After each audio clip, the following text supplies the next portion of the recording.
السلام عليكم مشاهدينا الكرام، لا تنسوا الإعجاب بالفيديو والاشتراك في القناة ليصلكم كل جديد من الأخبار الرياضية.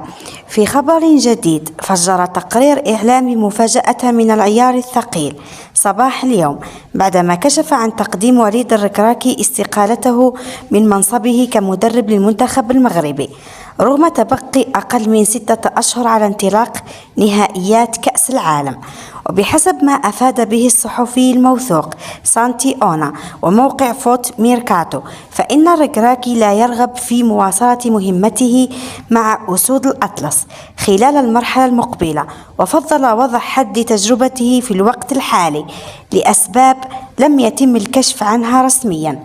وأشار التقرير إلى أن الاستقالة لم تصبح نهائية بعد، إذ لا تزال بحاجة إلى موافقة الجامعة الملكية المغربية لكرة القدم، وفي حال رفضها سيكون وليد الركراكي مطالبا بالاستمرار في منصبه إلى إشعار آخر. وتأتي هذه التطورات في توقيت حساس للغاية مع اقتراب الاستحقاق العالمي، ما يفتح باب التساؤلات حول مستقبل الجهاز الفني للمنتخب المغربي.